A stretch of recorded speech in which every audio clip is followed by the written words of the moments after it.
welcome to the commentary booth where we watch and you guessed it, commentate on the week that was in movies and TV. I'm your unofficial official host, Corrina, and I'm joined today by your normal everyday host who lists their favorite movie as Killer Clowns from Outer Space because that's still holding true. And your favorite TV show is going to be, I'm going to come up with a new one today. What did I watch last night? No, not that one. That's too American for you. Okay, fine. I'll put it as King of the Hill this week. Welcome back to the show, your normal host and operator of this shit show, Jamie Apps. Thank you Yeah, for welcoming me back to my own show. you're welcome. See what happens when you let me just take over? It's just, all aboard the mess of a train. So, and yeah, I mean, you're American now. You're watching King of the Hill, so like, what the I will say that the new voice of Dale Gribble. no. Nope. That's not I it. don't know. I don't know what that means because I've never watched King of the Hill really. The original voice actor for Dale Gribble, I believe, passed away, Oh, okay, that would explain it. and they got a new guy to do the voice. It is not good. No? It is not. It is not good. Oh, As soon as he that's- started talking, I was like, no. I feel no, that no." that's kind of Don't like- disappointing for people. Especially because Dale, like, he's the funny one. He's the one that has all the wacky QAnon. Is he the one with like the conspiracy glasses? theories. Like, I was gonna say, is he like the one that's got like you feel like he has a bunker or something for like the Yes, end of the world? He has a bunch of. Oh, see, I've never even watched the show, and there we go. I'm already catching on. Yeah. Look at me. So speaking of TV shows, this week we are gonna be boarding a spacecraft and crash landing into Spoilers. huh? Spoilers. I didn't say we were gonna crash land, but I mean we are kind of crash landing into my little buddy here. My little Xenomorph is making his TV debut with Alien Earth. And I did not spoil that, by the way, because the trailer clearly shows that things are happening on Earth and stuff. I think the title of the show is the spoiler there. Yeah, so thanks to Disney, we got the opportunity to watch and indulge in this TV show, or at least most of this TV show. A little bit early, Mhm. which is fantastic. This show is going to premiere with 2 episodes on August 12th over here, which is the 13th for you all on the other side of the world. On Disney Plus for us, Hulu for you. Yes. Which Same also, thing, same thing. I was going to say, like over here, you can watch it on Hulu or on Disney Plus because they literally mirror each other with almost everything now. So it's kind of weird. When I look at Disney Plus, I'm like, hey, wait, I watched Covenant on Hulu before. Like, this doesn't make any sense now. Yeah, why don't they just merge Hulu into Disney Plus like they basically have here? I don't know. And I mean, I'm sure that there are things on Hulu that are not on Disney Plus, but for the majority of everything, when I go onto Disney, it does show me like all Hulu things. So it's very confusing to me. Yeah, like you know how they have at the top, like they have the Marvel, Star Wars, Mm-hmm. Discovery, or Yeah. National Geographic, whatever it is. Yeah, National Geographic. Yeah. Just put a box there that's Hulu. I think it's because Hulu, it's not just like Hulu originals, like it's an FX thing too. So they'd have to be like You get those. Hulu FX. I don't know. It doesn't make any sense. But yes. So I think that's why ours is called like it's the box is called Star, mm, and it's like it's all the Hulu, FX, all of the more adult themed adult things. shows, yeah, and then Yeah. you can just lock those behind a pin number, basically. Yeah. So before we dive in a little bit further, first thoughts, comments, concerns. I enjoyed this. It captured the vibes of the original. The budget is the big standout here. Like they clearly have a love and passion for this show or this franchise Mm-hmm. and have invested heavily to make sure that it doesn't feel like a cheap TV spin-off. This feels like essentially at the end of it, a 10-hour movie. Mm-hmm. Something like that. Yeah, it is when you're watching the episodes, it does not feel like you're watching individual episodes. It just does feel like different parts of a movie that are just hour-long segments at that point, which I really do enjoy because it's got a really this show is pretty well paced. I didn't really find a whole lot of Oh no, 8 episodes, not 10. yeah, you were close enough anyway, because there are some that go a little bit over an hour, I think. Um, but yeah, this show, it doesn't feel like there was a lot of unnecessary things. There's actually almost everything has a purpose in all of these episodes. At least for me, I felt like everything had a purpose. There wasn't like a lot of open space or like just unnecessary filler. There wasn't even really Yeah, like an there's none of those just like, oh, this episode is just here to make sure that we hit the 8 episode mark. Like yeah, like we've it seen with all other builds in the shows. one continuation of the storyline. It's not like, oh, now we're going to do random spin-off of this guy's backstory. So far, anyway, in the first 6 episodes. Yeah, It'd absolutely. be weird if they then did that in like episode 7. Like, oh, we're going to do a random spin-off episode now. Yeah, there's enough of this movie. See how I'm saying this now? This show, it does really well with So if you're not one to jump timelines, it might get a kind of confusing.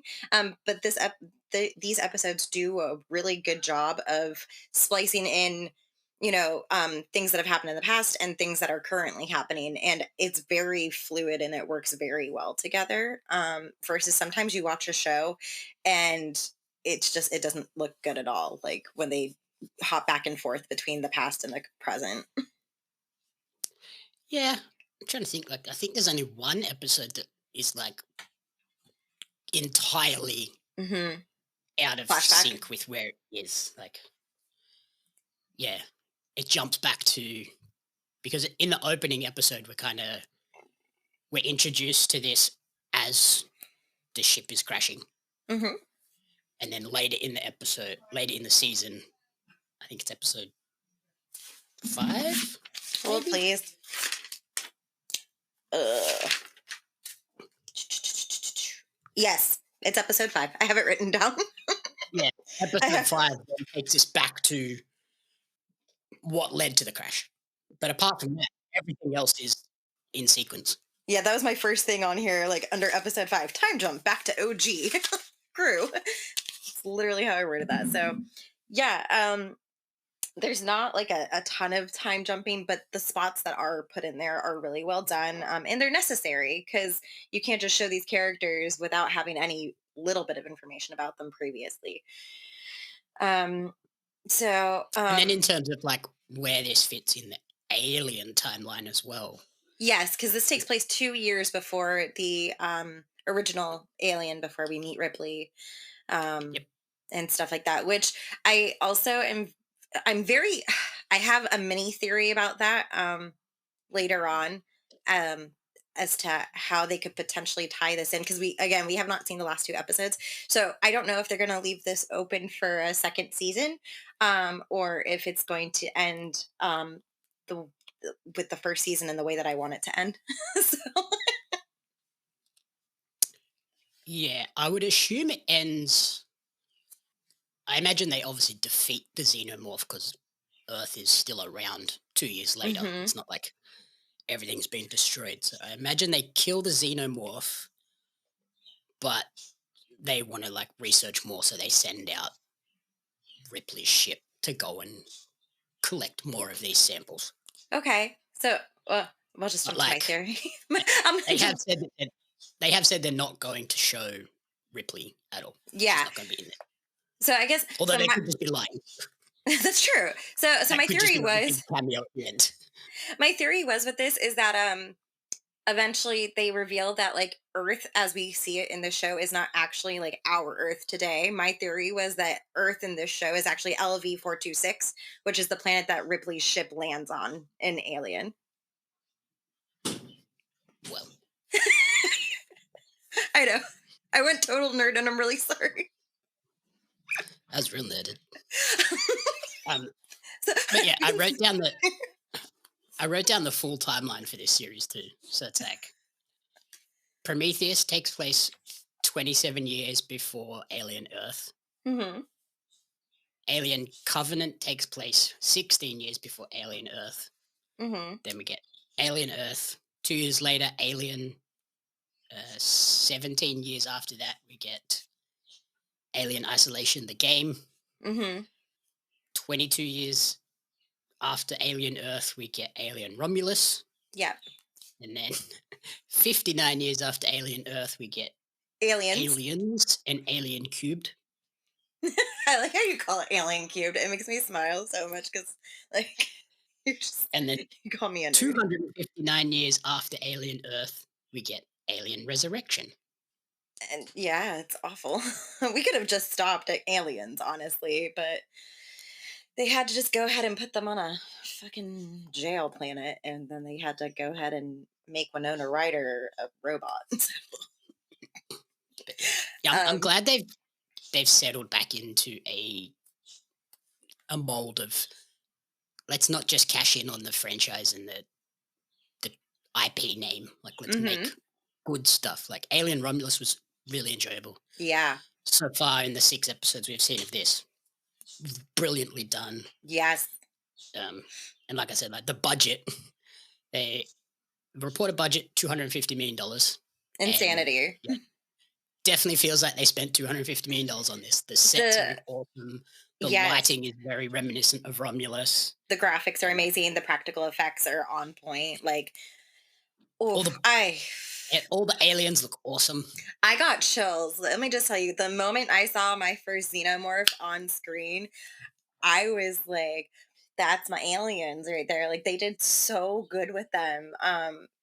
Like, you can tell that they really put a lot of time and effort into the design of making them look so reminiscent of like the original Alien design, because when you watch movies like Prometheus and even Covenant, they look a little bit wonky because that's like supposed to be like a variation of the Xenomorph, like essentially like the first version of them or so.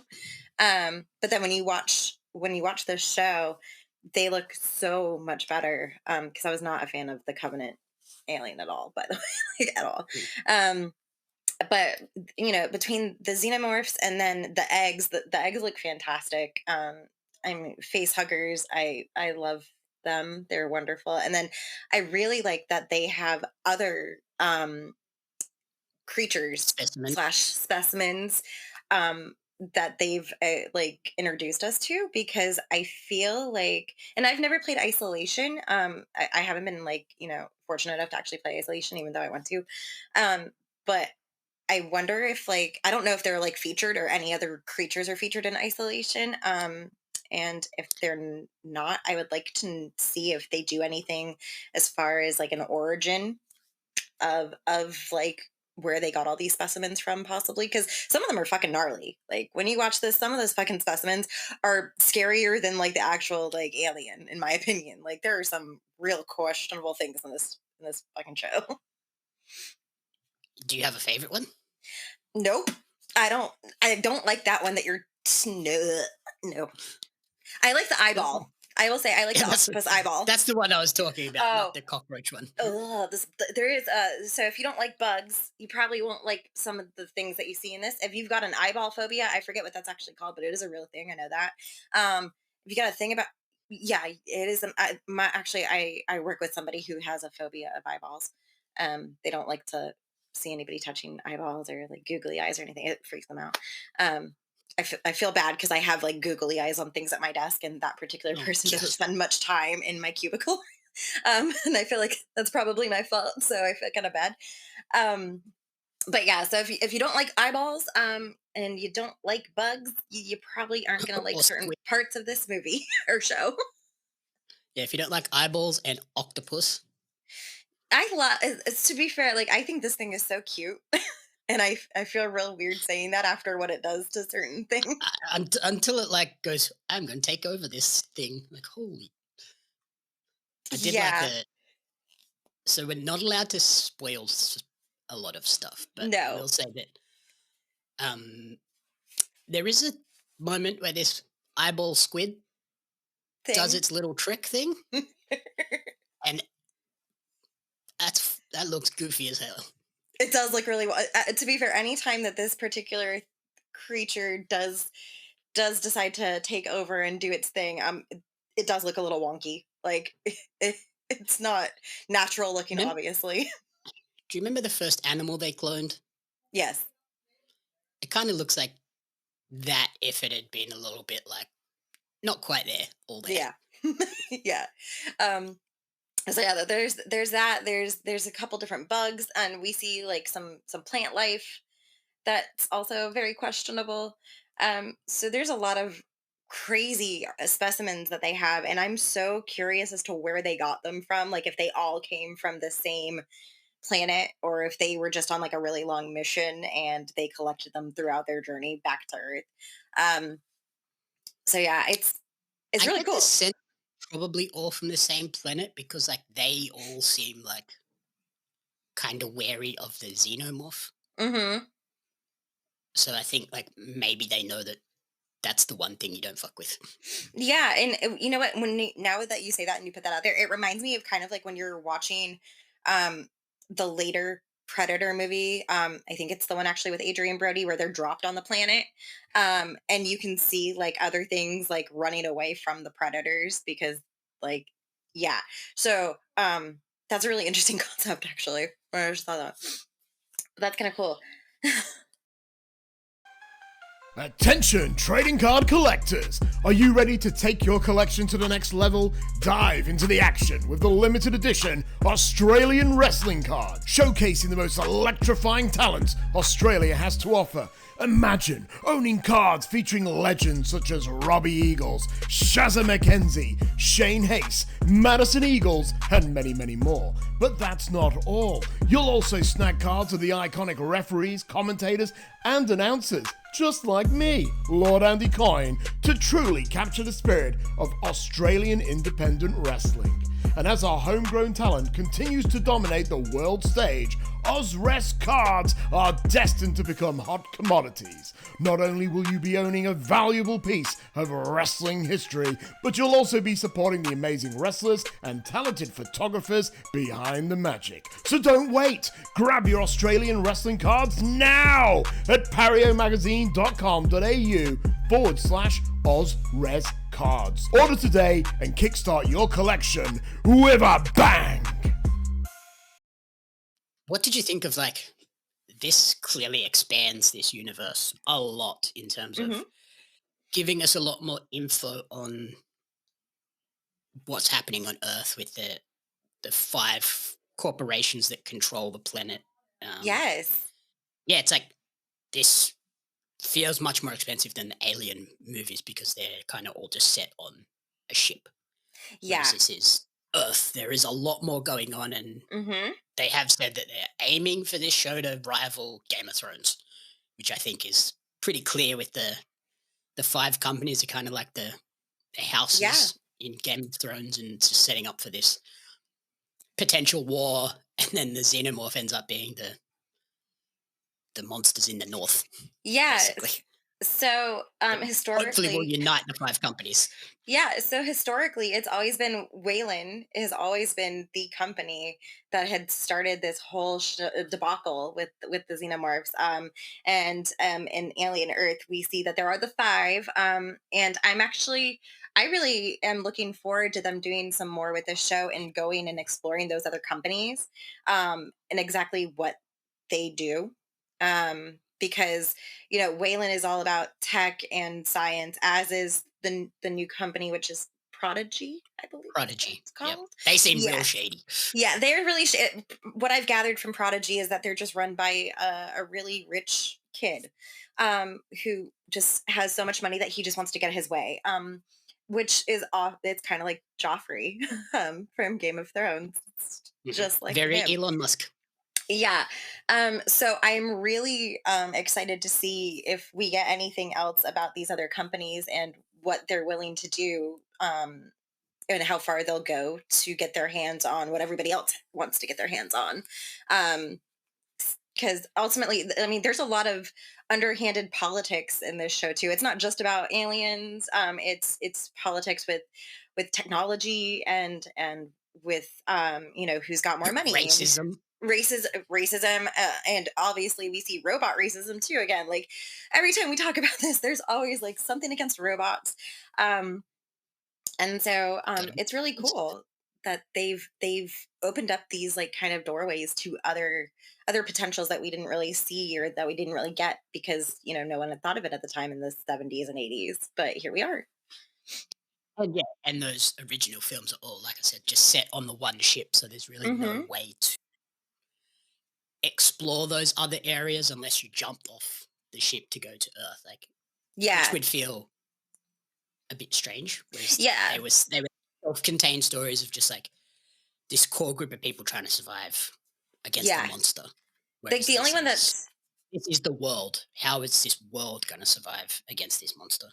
yeah, I feel like this is like the only one that's like even come close to this was Alien, as you said, Alien Cubed, because that one isn't a contained prison planet where no one survives out of it. It's just a prison. So that's really like the only time that you see the alien like having free reign of like a solidified kind of place. Whereas this one it's anything is possible, it's got Mhm. free reign of a bunch of different sets and layouts and stuff. And even Romulus gave us a little bit of a teaser of the world, like Hmm. in that opening sequence where we meet the main character of Romulus, and she's trying to like quit, which they pay like a nice little tribute here with one of the guys trying to quit working for the Yes. corporation, and Yep. no, you've still got like 50 years. I'm like, yeah, Jesus Christ. Okay, I Stuck. guess I'm stuck. Stuck here. So yeah, like that movie gave us a little teaser of there is a bigger picture going on here. It's not just surviving against uh, space threats. Yeah. They also, I think they did a great job of showing how ruthless the xenomorph can be actually in this as compared to like other things. Like obviously we're not going to give a ton of stuff away, but there's a lot more violence. Like there's a lot. It seems a lot more violent than some of the other alien movies. Like we're used to seeing the alien just essentially like put its little mouth through somebody's head and call it a day, and that person's dead. And this is very full on in comparison, which I really liked. I thought it was really cool because obviously this is it's a it's a creature that's in an unfamiliar environment, and it's not their environment, so it's just I kind of feel bad for it. It's protecting itself. Yeah, there is a lot of violence, but it's not too in your face. Like it's more suggested that it's Hmm. incredibly violent. Like, we kind of come across the aftermath of a lot of it. Every now and then we'll get like oh shit, that's graphic. Yeah, there'll be like a But silhouette a on the lot, wall, or like you'll just see splatter yeah, happen. yeah, a lot of it is you'll come into a room and there's just blood and Chaos. body parts everywhere, and you're like, Yeah. oh shit, It's really cool. which I like. It Yeah. leans into the sort of horror thriller vibes of like Hmm. building the tension without just like going full hostile. Yes, absolutely. I think that's fantastic. Um, I love.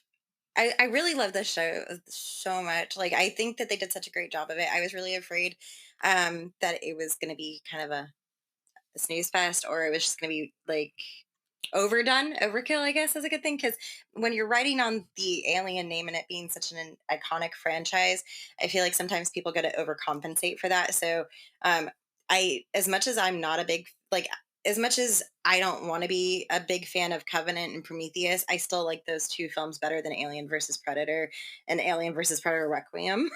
um, because I feel like those two movies were just literally writing off of the franchise names, and they were god awful.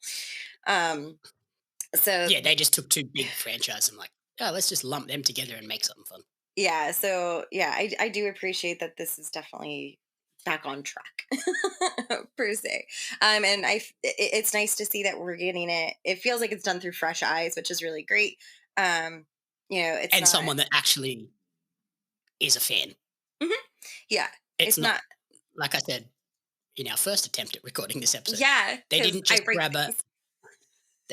like a Michael Bay or any sort of random big name director and go, here, have at it with this franchise.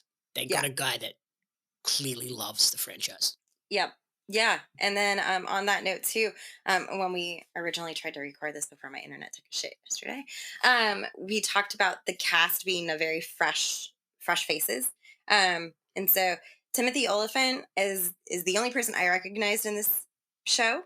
Um, Hmm. and he's fantastic. You don't his character I couldn't really put my finger on, and I still don't know right now until I get to the very end of the series what way he's going to go, because I feel like he's just in it for the good of the company that he works for. Yeah, you never know with the synths though. Right. So that's the thing. You because he's got moments where he shows like, I don't know if I trust what they're doing. And then he has other moments where it's like, I want to experiment my way. So his character was really reminiscent of Ash, and I think it's Ash. Yeah.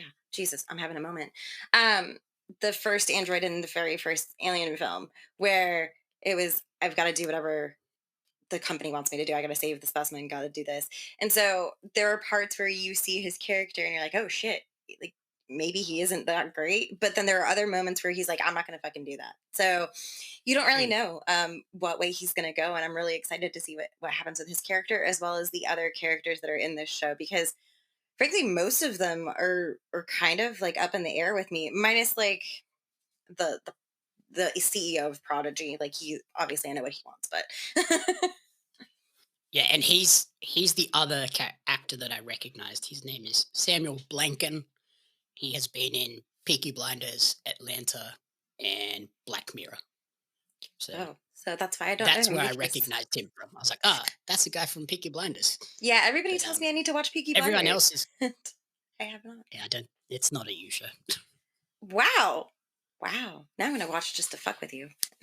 Okay. But yeah, everyone else is kind of like fresh faces, like, which works because it makes you just see the character, not the person.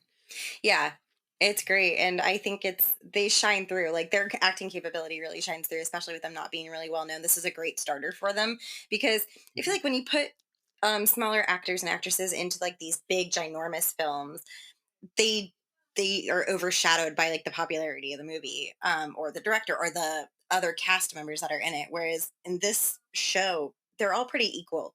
And they even like Timothy Oliphant, he's not really big. He's like a side character.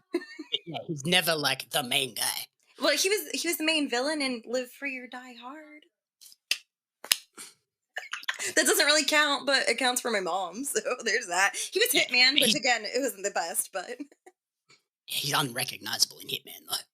That is, yeah, it's the bald head, but still, yeah, he's always like a side character. And again, he is like a supporting character in this show, but he has a bigger role in it. And I like the fact that it's a pretty fresh and unknown cast, just because this franchise, if it performs as well as I think it's going to open a lot of doorways for these younger actors to like kind of step through and really shine. So, and who knows, they could go on to do like if they decide to expand the Alien universe, they could pop up in there and do either reprise their roles or take on new characters, you know. Yeah, I'd be interested to see if they get a second season of this, or if they just like lean into if they make a Romulus sequel. Mm-hmm. Especially because a lot of these people, like the main cast, are synthetic hybrids. Yes. If they made a Romulus sequel, which would take place, what did we say it was? I think it was 22 years later. Yeah. Potentially more. Mm-hmm. You could have some of these people show up because they're not humans. They wouldn't be dead. Yeah, or even... And they would look exactly the same. Yeah. So it'll be interesting to see how they conclude this series, if they go into a second season or if they go into a spin-off movie or anything like that, what the potentials are for it. But yeah, like you said, they're hybrids, so like who knows? They could be anywhere. They could have been featured in anything that we just never thought about before, you know? Because sometimes I feel like when people write scripts or they do movies, I don't know how they keep everything together. Like, they plan, you know, movies that are like 10 years out, but somehow they still tie into the original one that was 10 years previous. It's the same thing with books. When I read a book, I'm like, you wrote this one series like 15 years ago, but somehow it's tying into a book that releases next year. Like, how do you keep all these storylines together? So it'll be so cool to see like if these characters were original plans for like another thing that never came to fruition before or something. Mm-hmm. On that note, I wanted to kind of just chat about these sort of the three areas of tech that are a big part of this series with Yes. the cyborgs, the synths, and then the hybrids. And the hybrids a new thing? I've I never don't seen a remember them hybrid. being. No, Yeah. as far as I know, this is a new concept in on film at least. There are I believe there are comic books with Alien. Actually, I know there are comic books with Alien. I don't know if they've ever been featured in the comics. And again, I've never played the game, so I don't know if they were ever mentioned in the game either. To me, this is a brand new concept, and I think it's genius. The way that they market this in the show, phenomenal, absolute amazing execution. I think it was really fresh and honestly, it came across screen really cool too. And the fact that it's such a secret that the Prodigy Corporation is doing this as well Yes. works so well in terms of because this is a sequel to Alien. Hmm. It makes sense that there aren't hybrids in that movie because Hmm. this was a secret. So No one knows. potentially by the end of the next two episodes, they all get killed.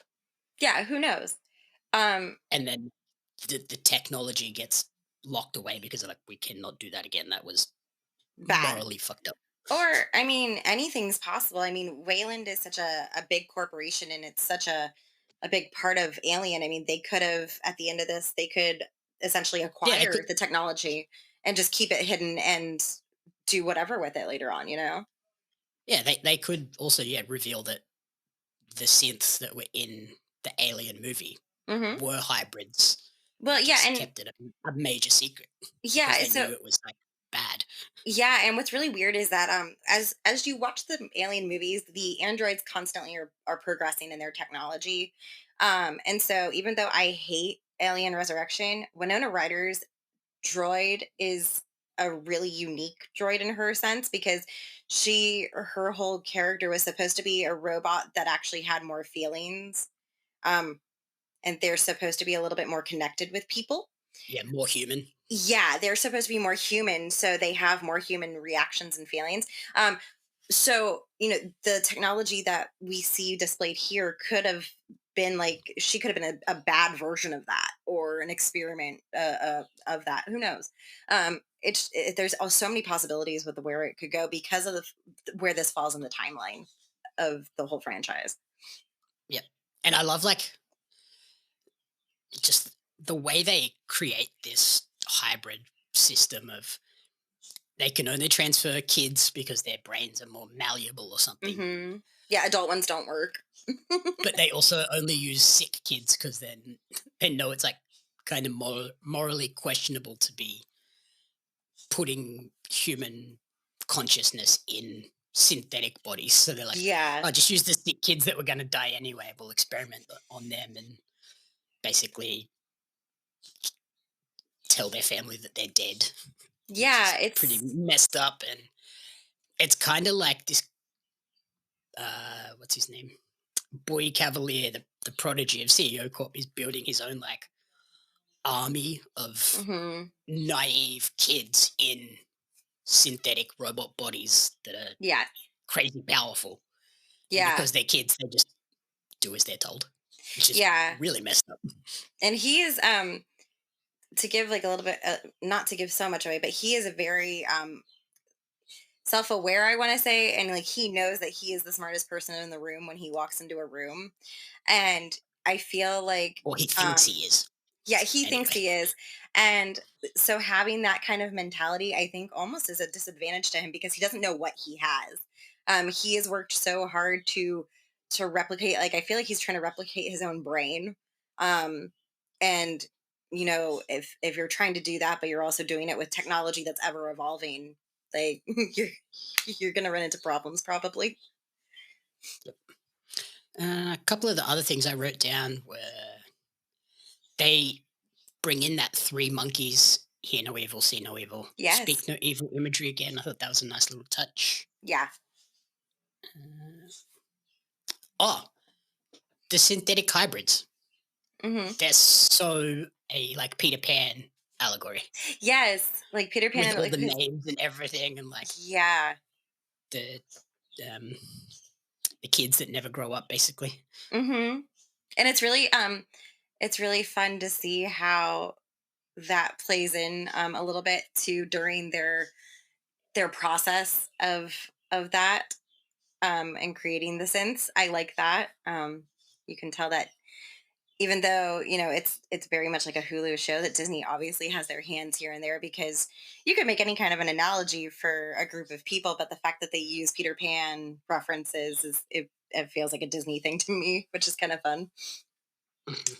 Um, And it also makes sense that because these are kids in these bodies, when they do make like stupid decisions or poor decisions that l- put them in bad situations, you can kind of excuse it because they mhm, are like 8, 9, children. 10-year-olds making these decisions in life or death situations. It's like, makes sense that they're doing dumb things. Yeah, I actually That's always the really, worst part about horror movies when you're watching. Like, why would you do that? It's a fucking yeah, terrible idea. yeah, I really like the fact that they actually, even though they are portrayed as older, they always have that childlike mentality about them where they're just so innocent that they don't know any better. Um, Mhm.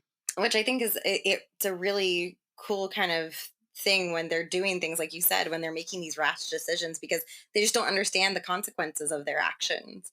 Um, but then and when they do realize that they mess up, they feel awful. Like they respond in a way that you would expect a kid to respond, like with either breaking down or like, oh no, I didn't mean to do that, I'm going to get in trouble now, kind of thing, so it is very innocent in their mindset, which is cool to see come across the screen like that, because it really makes you think back to, oh, they're still kids. Mhm. And then the last note I had in terms of the episodes, Hmm. how cool are those end songs? Dude, oh my god, the soundtrack in this show is so fun. um I love it, and it's so like it rolls so well with like the theme of each episode. And I always, theme songs for shows are like, noteworthy. Like when you hear a certain tune, you're like, oh, that belongs to that show. But now we're seeing shows where they don't have necessarily a theme song. It changes with every episode. um and it's just like in the beginning it's just like music or something. Also, now that you said and theme songs, how did you like the opening credit scenes, like when, like before it like actually like starts the episode? Oh, they're 'Cause cool. I They're think they're awesome. cool as shit. They're so fun. They're The creepy as hell. Like they get you unsettled immediately. They do, but it's like it's so fun because it's almost like you get to see a recap of what previously happened, but without having to do a recap. Um, Yep. and then it also And like for glimpses of what's to come. right, I think it's so cool. The way that they designed that was just super great for me. I really enjoyed it. And then yeah, there when it gets to the end of the episode and that like crazy rock song kicks in, Hmm. whichever song it is, it's just like, oh yeah, here we go. Yeah, it gets you amped up because, and it It honestly made it makes you. hard to stop watching after 2 episodes, which we Well, agreed to, which you failed to do. I did not. I watched the first two, and when I told you to watch the first two, and then you were like, "Okay, I'm gonna watch them," and then we agreed that we were gonna only watch two more, and then my finger accidentally hit play next on episode 5, and then when I watched episode 5, I couldn't just stop at episode 5. I had to continue to the last one that I had available because I couldn't sleep, and I couldn't just leave it on where it ended. I had to continue, and then I had to get real fucking mad when I realized that there were two that we didn't even fucking have. Hmm. Yeah, that ending of episode 6, holy Jesus. For real. Like I literally typed out WTF, they can't leave it here. And then that's when I realized that there were going to be 8 episodes to this show. And was Which, fuming. like, But it makes sense. it's annoying that it ended there for us, Hmm. but it would have been even more annoying if that was the end of the season. So I would have been, I probably would have thrown my fucking remote through the TV because it ends on such a good note. And then that's it. And I'm like, motherfucker. Yeah, And that would have so been really annoying if that was a season cliffhanger. Like, come back next season to watch it. No. yeah, well, and I think the thing that made me even more annoyed is the fact that I have to now wait. Like, I get really excited when we get these kinds of opportunities where I get to like watch this, and then I can see my friends' reactions when they've finally seen something that I got to see, and I'm like in my head, I'm like, oh yeah, I already got to see it, haha. Now I can't do that because now I have to wait like 6 weeks before, and everybody's going to be caught up with me, and then I'm No, gonna have to watch them they with did it. say we will get the next two before they come out, but Still, I'm still waiting like I 6 don't weeks. know when we're going to get those last two episodes. It'll probably be like the day before it drops or something like that. Like, here's a sneak peek of what's coming next week. I'm hoping we get them sometime this week, but we'll see. I'm cool either way though. It's a fun ride so far. I've had so much fun with this series, and it's just made me so happy to see a franchise that I love so much come to TV and be done so well. This has had the potential to be completely trash, which again, I was pleasantly surprised when Romulus came out. Like, I was expecting Romulus to be just like another fucking Alien versus Predator, and it was fantastic and exceeded all expectations. And so when I watched this, I was instantly like, yes, absolutely, 100%. Yep. And fun fact, this is the first film or series in the canon that the alien has been on Earth, which is cool. That is really fun. I love it. So yeah, that's Alien Earth so far. The next time universe will be Predator Badlands in November. Yes. I'm excited for that. Yeah, definitely check this one out. Ratings, reviews. What are we gonna do here? You can rate first and stuff if you'd like, because I'll be nice. So what do you give this? I gave this a 4 out of 5, just because I am wary of. We haven't seen the last 2 episodes. They could totally shit the bed.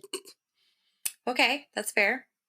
This is a 5 out of 5. It will always be a 5 out of 5, and I don't care how it ends because the first 6 episodes were enough for me to say yes.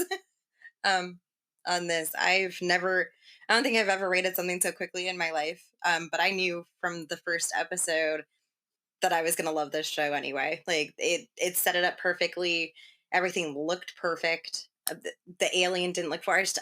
Again, the Xenomorph, like, they did a really good mix of practical effects and CG, and it flows beautifully. Yeah. I think if you're a fan of this, it's gonna live up to all expectations. I don't think there's anything in here where I was like, oh, that's a bit clunky and weird. But so far, so good. If they nail those last 2 episodes, I'd definitely bump it up to a 5.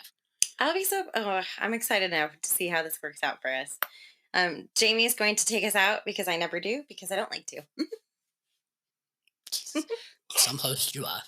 I'm the best. Righty. Thank you, everyone, for listening to the commentary booth. If you enjoyed the show, please remember to rate, review, and subscribe on podcast services and on YouTube. You can follow Corrina on Instagram at Miss Corrina Renee, and you can follow me on social media at JamieUps Media and at Pario Magazine.